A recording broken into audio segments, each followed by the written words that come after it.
यजेकेल 19 विलाप का एक गीत। इज़राइल के प्रधान के विषय तू यह विलाप गीत सुना। मेरी माता एक कैसी सींगनी थी, वह सींगों के बीच बैठा करती और अपने बच्चों को जवान सींगों के बीच पालती पोसती थी। अपने बच्चों में से उसने एक को पाला और वह जवान सींग हो गया और अहेर पकड़ना सीख गया। उसने मनुष्यों को भी फाड़ खाया। जाति जाति के लोगों ने उसकी चर्चा सुनी और उसे अपने खोदे हुए गड्ढे में फंसाया और उसके नकेल डालकर उसे मिस्र देश में ले गए। जब उसकी माता ने देखा कि वह धीरज धरे रही तो भी उसकी आशा टूट गई, तब अपने एक और बच्चे को लेकर उसे जवान सिंह कर दिया। तब वह जवान सिंह होकर सिंगों के बीच चलने फिरने लगा और वह भी अहेर पकड़ना सीख गया और मनुष्यों को भी फाड़ खाया। उसने उसके भवनों को बिगाड़ा और उसके नगरों को उजाड़ा, वरन उसके गर्जने के डर के मारे देश और जो कुछ उसमें था सब उजड़ गया।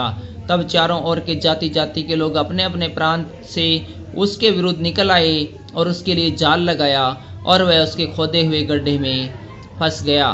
तब वे उसके नकेल डालकर और कटघरे में बंद करके बेबीलोन के राजा के पास ले गए और गढ़ में बंद किया कि उसका बोल इज़राइल के पहाड़ी देश में फिर सुनाई न दे।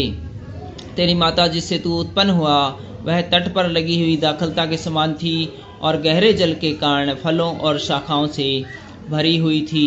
प्रभुता करने वालों के राजदंड के लिए उसमें मोटी मोटी टहनियाँ थी और उसकी ऊंचाई इतनी हुई कि वह बादलों के बीच तक पहुंची और अपनी बहुत सी डालियों समेत बहुत सी लंबी दिखाई पड़ी। तो भी वह जलजलाहट के साथ उखाड़ कर भूमि पर गिराई गई और उसके फल पुरवाई हवा के लगने से सूख गए और उसकी मोटी टहनियाँ टूट कर सूख गई और वे आग में भस्म हो गई।